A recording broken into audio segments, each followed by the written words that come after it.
Hi guys, Darth Deuces here, back with another Star Wars The Black Series action figure review.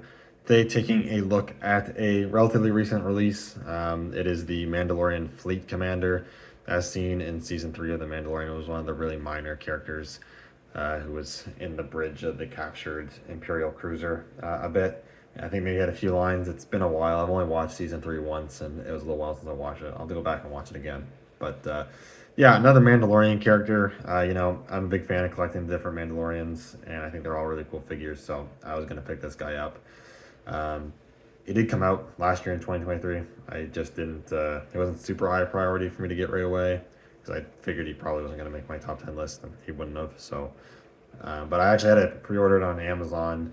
Amazon canceled the pre-order, and then ended up getting it back in stock for cheaper. So I like cheaper than original retail price by like $5. So yeah, I ended up getting it for a little cheaper than I intended, which is great. Anyways, getting right into it, this figure is mostly a retool, or it is a retool of the Death Watch Mando from I think a couple years ago now, like 2022. So or going on a couple years ago, probably not exactly. But I think that's perfectly fine because a lot of those Mandalorians, they all use, I think, similar costumes in the show using similar parts. And that's a really good figure mold, so I don't mind it. And I think from what I can recall, this guy looks fairly accurate to how he appeared in the show. But a new part, of course, is the head sculpt. That Death Watch Mando didn't have a head sculpt, just had the helmet. And I think that looks pretty good to the actor that portrayed the character. The promo photos for this figure really don't do this head sculpt and face print justice. The digital renders of the promo photos, whatever, the face looks really bad on that figure, but in person it looks a lot better. So that's good. It's got a little bit of glossiness going on the face, but it's not too bad. But yeah, it looks pretty good. The torso piece, the overlay is new. Very Jango Fett like, actually. I wouldn't be surprised if they finally give us a new Black Series Jango Fett. They reuse this torso overlay. It looks like exactly the same as Jango Fett's. But the paint is pretty good for the most part. I do see they got kind of thick with it. The torso there, it looks kind of like it dripped or whatnot. It's not a big deal, but yeah, it's a little ugly looking, I won't lie.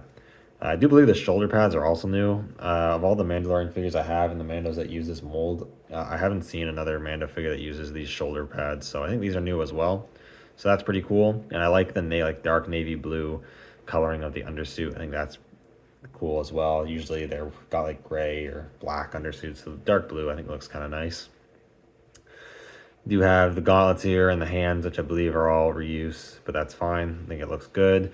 They do use a blue plastic that reminds me a lot of like blue plastic they use on Marvel Legends, and there is a little bit of marbling going on with the plastic. It's not too bad, but I don't love it. It's not the best looking in the world. I don't usually mind it on Marvel Legends too much, but on this figure, it's not the worst thing in the world. I don't really care that much, but it might be worth mentioning because I know marbling and plastic does bother some people. Then you have the belt. The belt is a new piece as well, I'm pretty sure. It's got some pouches, and you got the belt buckles painted there nicely. Legs. The legs themselves, or the upper legs, are reuse. I think these thigh armor pieces are actually new pieces. I've been looking at other Mandos, and they don't look the same like they've been used anywhere else. So I think they might be new, but I could be wrong.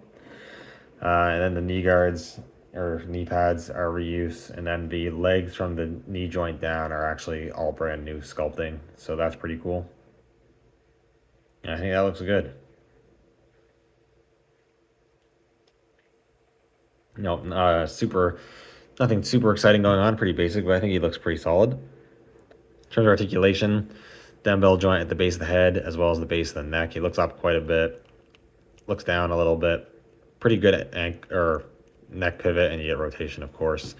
Hinges at the shoulders, and the shoulder pad is sandwiched in with an O-ring, just like the Stormtroopers and whatnot. Basically, most shoulder pads they do these days, so it moves with the arm. There is actually a butterfly joint in there, but you're not really going to get a ton of posability out of it. Single hinges at the elbows. They move just about 90, maybe slightly past 90. Swivel cut at the van brace there. Swivels at the wrists with a in and out hinge at the normal grip hand. And then over here, it is a vertical hinge for his trigger hand, which is good to see.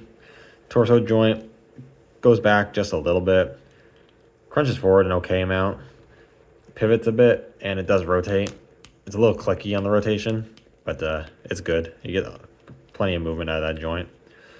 Hip joints, they go forward about that far. The armor does get in the way a little bit. It's not too bad though. Split's pretty good. Sole cut at the thigh. Single hinges at the knee that go 90. And then hinges at the ankles that go up more than I actually expected. The armor is flexible enough that it gets out of the way a bit. Goes down a lot actually, and then ankle rocker for pivot. So pretty good articulation. You know, if you have any of the Mandalorians that use this mold already, you pretty much know what you're getting into, and it poses really nicely. So happy with that. In terms of accessories, comes with all the stuff you expect them to come with. Do get his pistol. We've seen this many times before. It is just cast in this like gunmetal gray color. There's no extra paint, which is a little unfortunate, but not a big deal. Can hold it in the trigger hand. Doesn't come with a holster or anything. I assume that's accurate to the costume used in the show, but he doesn't come with any other weapons, so I was gonna have him hold it anyways. So that works pretty good. Then he comes with his jetpack. If it wants to, I do believe this is actually reuse of the deluxe Return of the Jedi Boba Fett jetpack. It's just got different paint apps, which I think look pretty good. Although the little decal or whatever on the front here, it's just a little off kilter a bit. But it does have a new missile piece that you can remove. It's different. I don't think I've seen this on another Mandalorian before. That's kind of nice. You can also articulate the thrusters, and you can insert thruster effects into those, like the ones that come with the Return of the Jedi Boba Fett. So that's nice. And that plugs into the back pretty securely. More securely than some other Mando figures, so that's good. It looks pretty good to me. And then lastly, it does of course come with the helmet. I'm pretty sure this is just straight reused from Axe Woves, but it looks nice. I really like the shiny blue here and the white. I think it looks really cool to me. And then you get the little splashes of silver. The rangefinder does move, like most Mando figures do now. And it does go on the head. Unfortunately, it's really loose. Like it pretty much just sits on the head because it will move. Like you barely move the figure. It'll wobble around, move, and it'll just fall right off. I've heard that's a pretty common problem with this figure. I've heard some people get versions that stay on a bit better, but I think most are pretty loose.